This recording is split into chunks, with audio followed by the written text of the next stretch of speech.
Ooh, here's a name I can say from the Eradicator.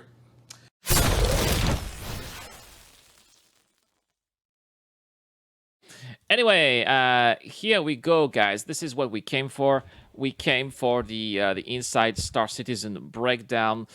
Let's see what we have here. 10 minutes. 10 minutes. This is getting a little bit too short. I'm afraid that we have one of those filler episodes, guys. Please don't spoil it, of course, but not very positive. At least, got a 1,700 likes, 428 dislikes. So it seems like we have over 90% of likes. So I guess people are okay with this, right? So let's hit that theater mode here and let's check out what's going on in this Inside Star Citizen. Let's go.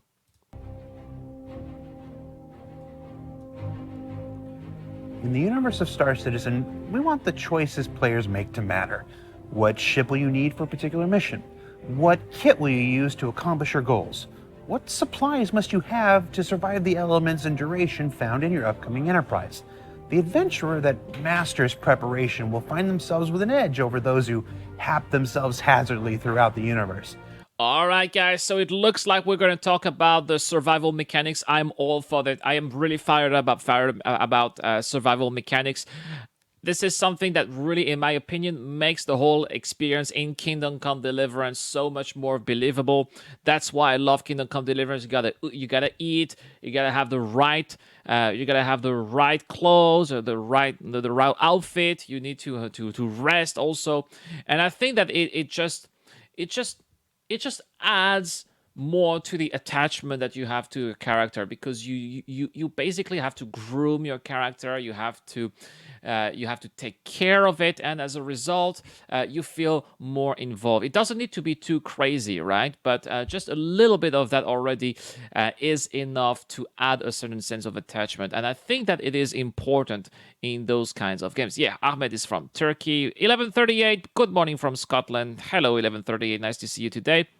But in the info, the first upgrade seems it's not included in the Pisces, so must be it's included, but no. Maybe Pirates Army. I don't know. I don't have it. I'm just trying to. I just gave you the information from when I upgraded my skin for the caterpillar, but it could have been different here. Could have been different. Anyway, so survival mechanics, awesome. Let's see what this is all And that's about. where the upcoming actor status system comes into play. Now, more than just putting on a jacket when it's cold or eating a ration when hungry, the actor feature team are working to create a system that aims to avoid the treacherous traps of tedium and tiresomeness while providing a fun and rewarding experience to players. 1138 says he's all for several mechanics like clothing and oxygen. He just doesn't want to have to eat and drink. I don't know if this is going to be a necessity. For example, I think that in Kingdom Come Deliverance, if you don't eat, you're not going to die if you don't eat. You're just going to starve, and your character is going to say, oh, I'm really hungry. Stuff like that. I don't think that Star Citizen is going to go that far, to be honest, but we'll see. Could be wrong. Star Citizen's not really a survival game in the There you go, right? It's not really a survival game, as they're saying. traditional sense. Survival games generally kind of pin eating and drinking and staying warm at the forefront of the gameplay. That's kind of their main game mechanics are to kind of keep yourself alive. Whereas the Star Citizen experience is so much more. All right, so who do we have today? Today we have Joni Jace Vicious. That's a great name, Jace Vicious. If you're from the UK, why don't you? I'm not from the UK. I'm from Brittany. Brittany, not Britain. Brittany. I'm not from Great Britain. I'm from the Little Britain, not the Great one. That's why there's a Great Britain, because it's big, and there's a Little Britain too. I'm from the Little Britain, Voltis. Or it's just another addition. It's been very interesting working on it, actually. Actor status is essentially anything that can affect the status of the player. It's been like a mini science lesson every day. It's just because you want to ground this in reality. We want the player to kind of like have a realistic response to the environment they're in and change the way they play around the places that they're visiting. And we want to make it so it's not getting in the way of you doing anything, but it's something that you have to consider depending on what you want to do. Okay, and I like that. I like the idea of, hey, I'm going to Ariel. Oh, Ariel is toxic and hot. Maybe I need to have a very light suit. Otherwise, if I let's say if I do some FPS mining, I'm gonna get in trouble, and then oh no, I'm gonna have to travel to Microtech now, so I'm gonna have to change my clothes. I like the idea. But at the same time, I think that this is only going to concern. What have I done here? This is only going to concern players who I would say do a lot of activities outside of their vehicles. Let's say if you're a trader, for example, I don't think that this is necessarily something that's going to concern you, because when you're a trader, you just leave your ship, you go to the outpost, you buy your stuff, you sell your stuff, or the opposite, right? You sell your stuff, you buy your stuff, you go back to your ship, that's it, right? It's just, I mean, one day I was even able, and this is not a joke, guys, one day I was even able, on Aerial, I was even able to leave my ship, enter the outpost, sell stuff, buy stuff, leave the outpost, enter my ship without a suit. And I didn't die. Of course, I was like, but eventually I made it, right? So it is possible. It is possible. That's why these clothes, these outfits are just going to be needed if you really want to go in depth, you want to do some exploring, you want to spend some time on the surface. But if you are just there for training, for trading, then it's not going to be much of a big deal. Joseph says, I can't help, man. Every time I see Jared, always think that there's a face he's doing his job.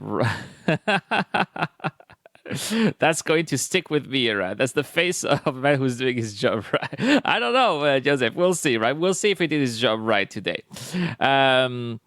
Don't worry, Voltis, don't worry. Ryan says, I'd read comments in today's patch notes that people who bought the Karak Expedition upgrade were having issues spawning their Karaks. That's why I held off for the time being. Yeah, Ryan, this is something that has not been, that's not new. This is something that has been going on for the PTU, in the PTU for quite some time, and this is still, this is still something that, this is still something that has not been fixed. Golgo74 says Breton power, right? I tap on it. That's what I would say. Anyway, let's move on here with this episode of Inside Star Citizen.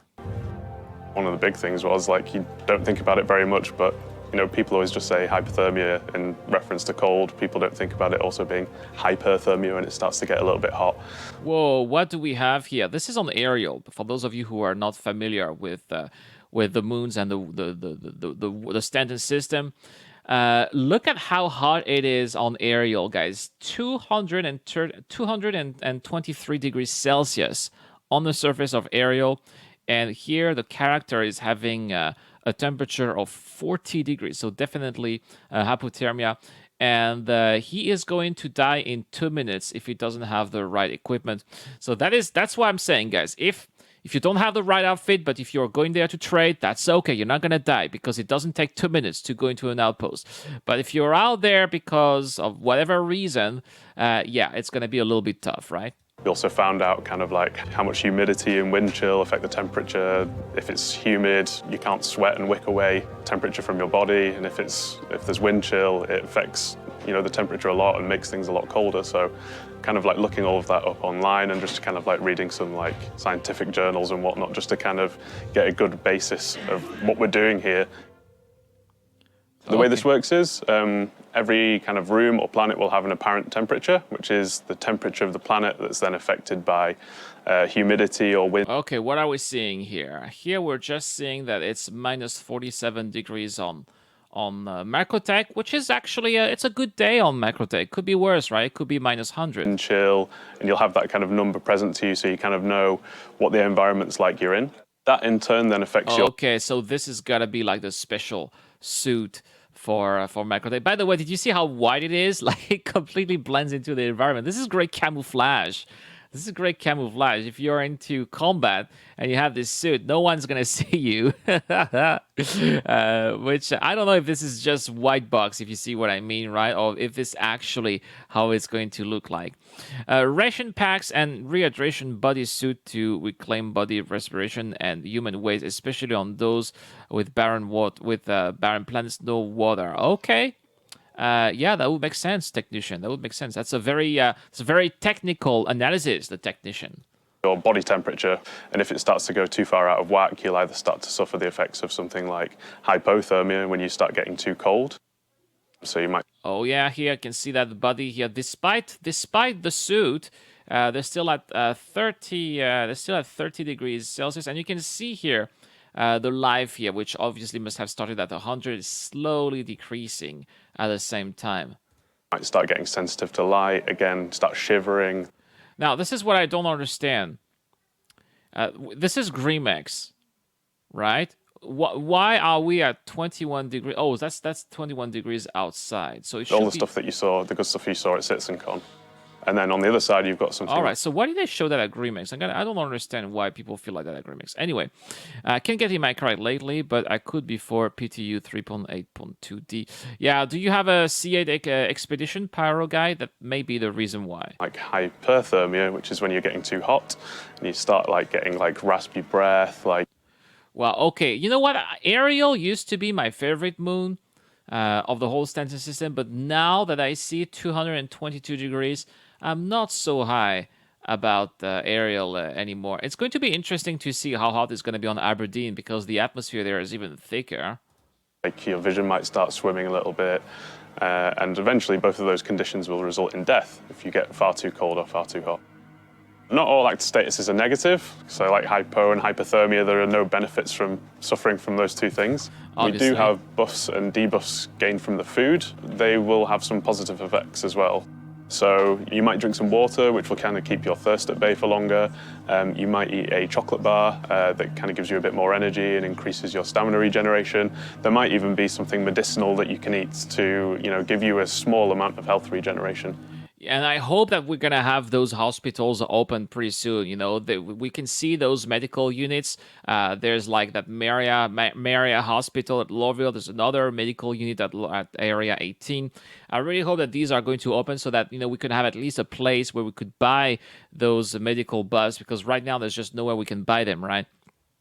I mean, we can buy food, obviously, from all of those food vendors pretty much located everywhere, but we can't really buy those medicines. So if those hospitals could open, there's been no words about that yet, but if they could open, that would be great, and that would be another place to visit when we are walking in those landing zones.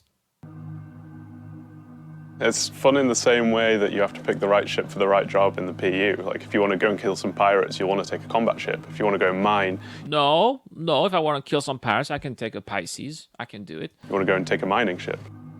In the same way, you want your choice to matter when you go to a planet. We want you to consider ahead, what you want to do when you're there. Like, you're going to go there to go and explore outside your ship, then yeah, you'll probably want to, take a cold suit with you and some food. If you want to go to a hot planet, for example, as well, you might want to take the hot suit with you, and you might want to take a lot of drink with you, and make your decisions really matter. Now, this is the thing: is right now the suits that we have are mostly combat suits, right? With those, small, medium, and heavy armor. Are these hot and cold suits also going to offer the same type of protection? Are we going to have those extra 20, 30 or 40%, or are those suits not designed for combat and are actually quite weak if you are getting shot? This is also something that might be interesting to have a look at as well. They're it not just kind of talking rounds about out the Star Citizen experience that people expect with all of these varied, massive environments to explore. The process of developing Star Citizen is Okay, that's it. Just how many minutes here? Just 3 minutes about that. I wanted to know more. But I suppose that they're probably going to talk about more because we still have a month to go until 3.9 hits the PU. So yeah, we still have about 4 weeks. There's still quite a few things to talk about. But yeah, I wish that they could have talked a little bit more. Like, for example, where to buy those medical buffs. You said they talk about water. Where do we get water? Can we actually grab a mug and use running water that we have, wherever there's a bathroom, for example? This could be interesting as well. Oh, come on, UK spawn. That's okay. It's because I said Brittany, and Brittany sounds a little bit like Britain, right? That's fine. Pyro Guy, thanks to the Eradicator, thanks to Pyro Guy for being here as well. Thank you guys for being here. a continuously evolving operation. constantly evaluating where things can be improved and how the way we make video games can grow and mature.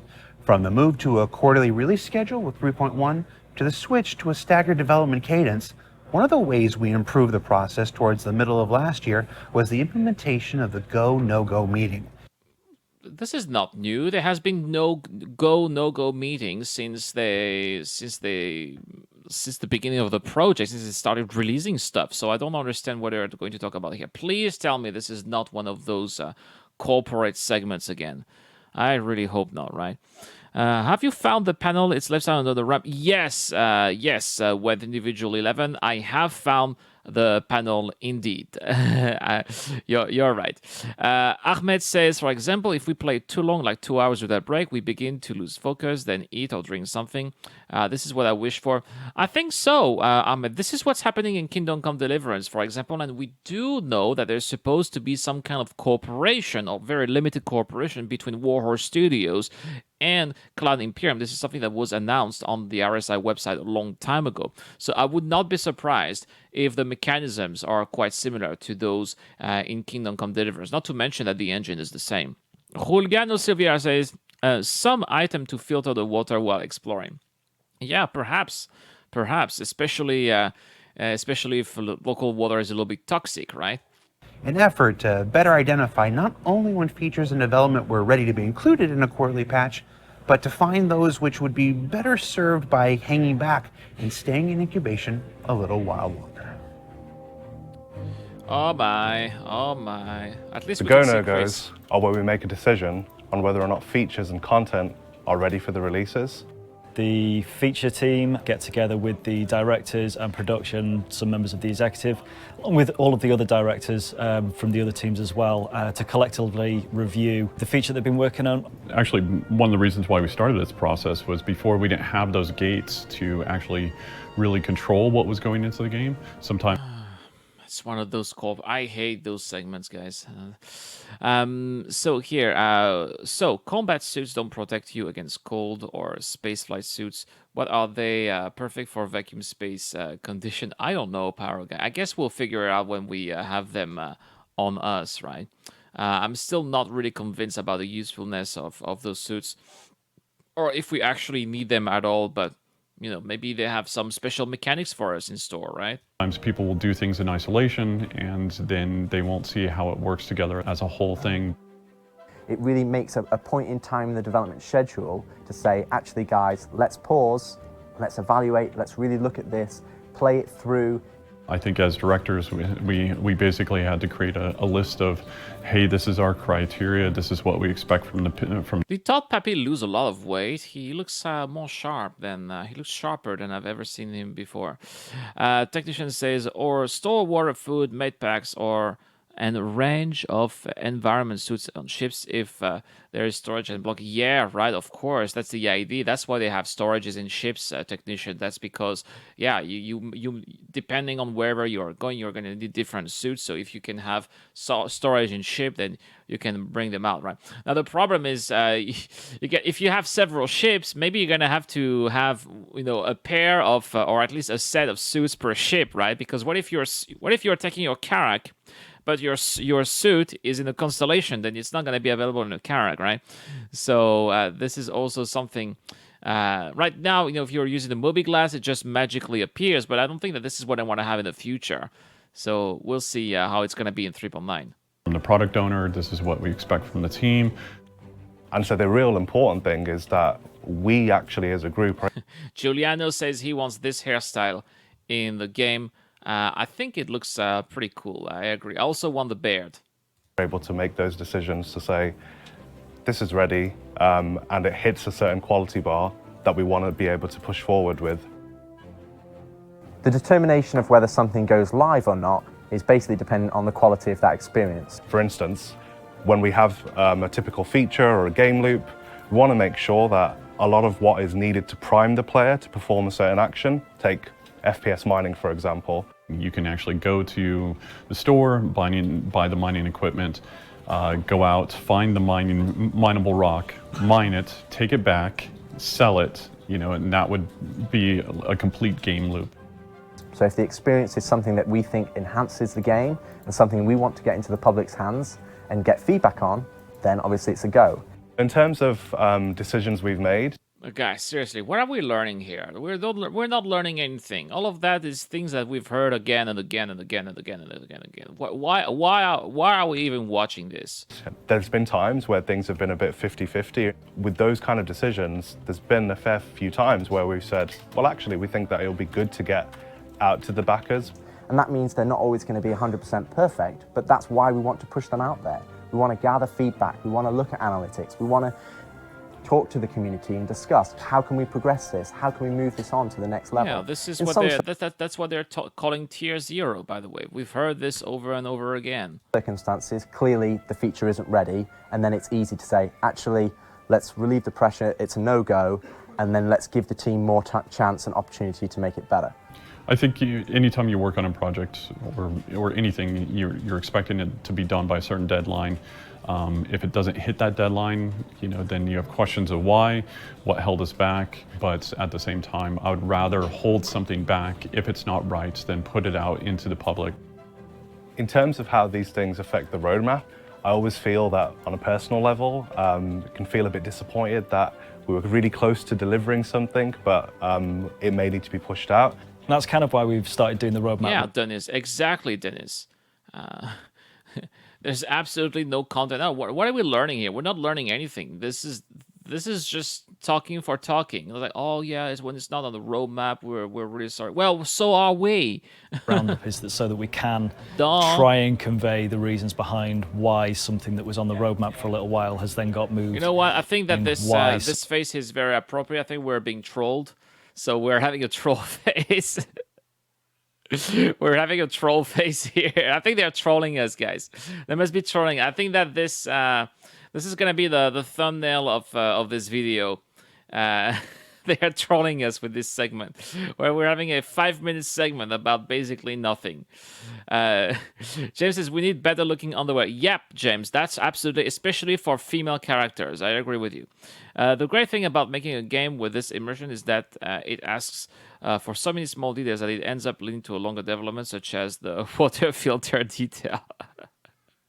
Yeah, Dragon Ghost, I agree. This is totally something that was on the roadmap I was for a little afraid. while I has was then afraid got we would moved. have a. If we let a especially when feature there's 10 in minutes. that maybe isn't ready, there will be delays, there will be other bugs that it might create, and therefore it affects our quarterly releases. That's why we need to be so harsh on these things. An example of something that we've held back from releasing actually is in this quarter. We have a new targeting system that's been worked on from the vehicle team. They're working to update and overhaul the targeting system for the ships. Whoa. So let me guess. I haven't watched this episode. I'm discovering this episode with you guys here. So here, I think I know what he's gonna say. He's gonna say, "Oh, right now, we developed a targeting system which was supposed to come for 3.9. It's not gonna come for 3.9." And that's because they need to have the new UI ready, which is coming for 4.0, which is why it's coming for 4.0. How do I know that? How do I know he's going to say? And if he's not going to say that, okay, I'll just shut the hell up and I'll stop talking until the rest of the video.